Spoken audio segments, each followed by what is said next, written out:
Ano ang difference ng barley natin sa mga barley ng iba?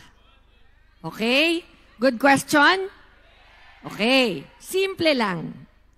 Ang ating barley, bukod sa pagiging 100% organic, ay 100% GMO-free and gluten-free. Alam nyo naman kung ano yung GMO-free. Alam nyo ba yon? Ibig sabihin nun, walang pesticides, walang mga chemical na nilagay dun sa soil or dun sa produkto natin pre- and post-harvest. Okay? So, ibig sabihin nun, yung raw mat natin, pag nakuha natin galing sa Australia, wala pong halo kahit ano. Walang preservatives. Di ba normally para hindi manikit or manigas yung mga produkto, nilalagyan nila ng something chemical para hindi mag-deteriorate. Kumbaga, yung atin po, wala nun. Ganon kaganda yung product natin. Kaya po kahit walang kahit ano, hindi siya naninigas, hindi siya nag-expire, hindi siya bumababa yung bisa sa katawan ng tao.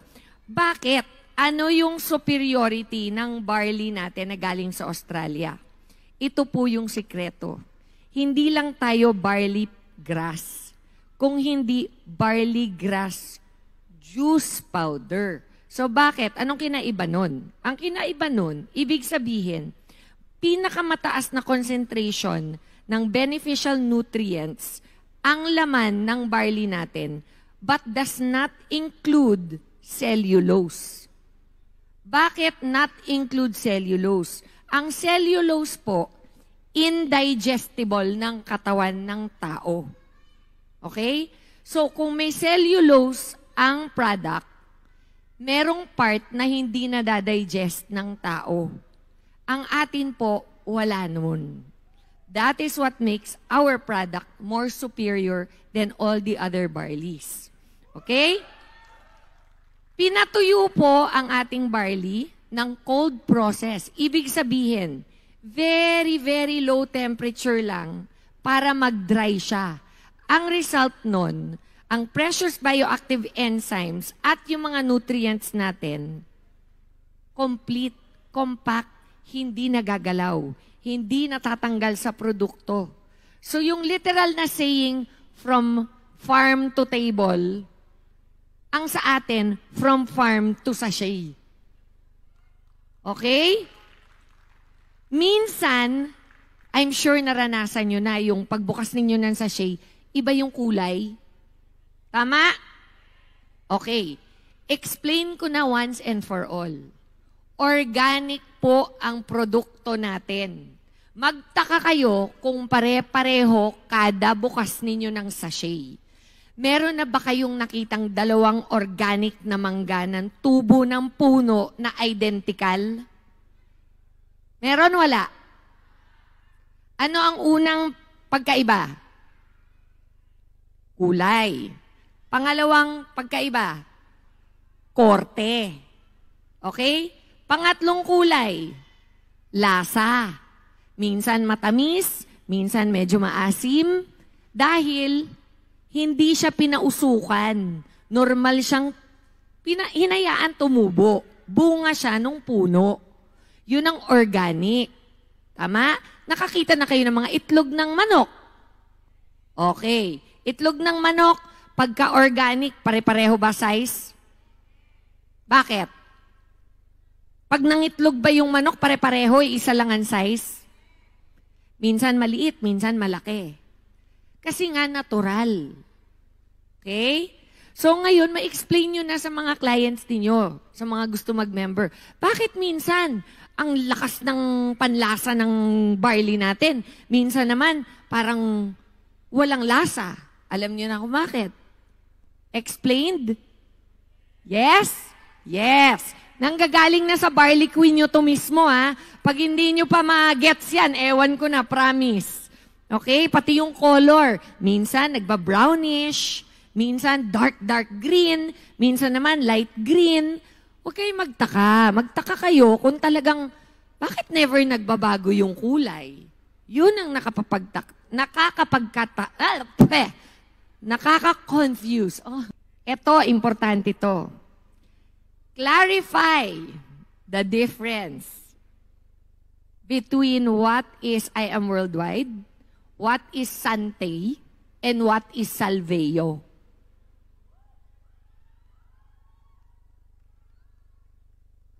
Loaded ang mga tanong ni Peach eh. Ano, Peach?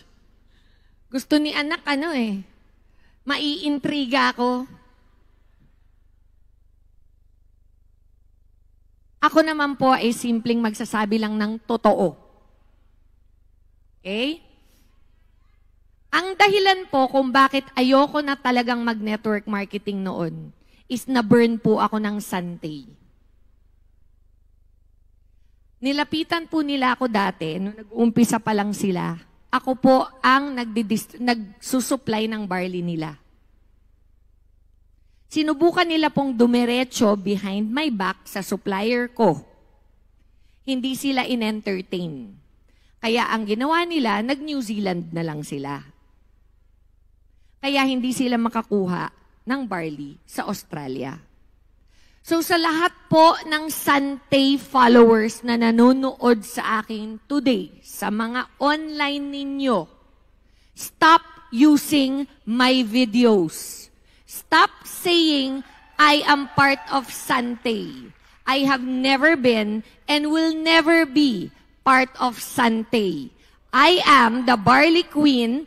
I am the one that brought barley to the Philippines. And I am worldwide.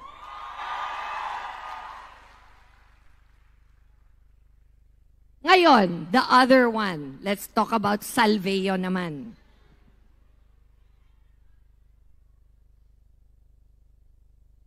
Nakakainit ng ulo sorry Salveo.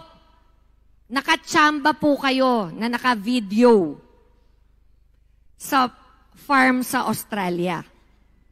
Ngayon, inabuse nyo po yun. Kine-claim ninyo na doon kayo kumukuha ng barley. Meron po akong proof, letter, from the owners of the farm in Australia. Bibigay ko to kay Peach mamaya para ma-screenshot mo or ma-scan mo, Peach, at ma-share mo sa lahat ng leaders. Babasahin ko po ngayon, This was dated September of last year pa, 2022. Kasi sa init ng ulo ko, kinausap ko na yung mga may-ari mismo.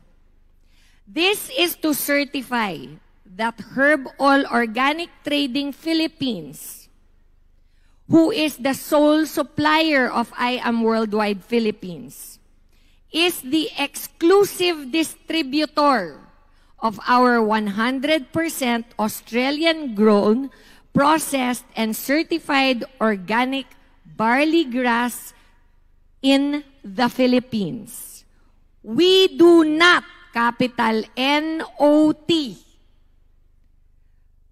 deal with or supply any of the Australian-grown products to Salveo barley. Signed by the owners of Nutri-Green Australia. Siguro naman po, there's nothing wrong with doing business, di ba? But let us try to do business with integrity.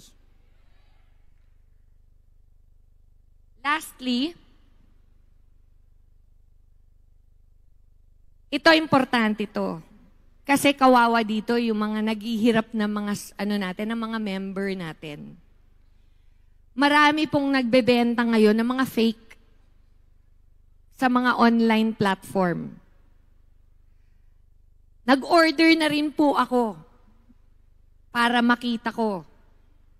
Para ako mismo makatingin kung paano nila pinapackage, paano nila kinopya yung mga sachet natin.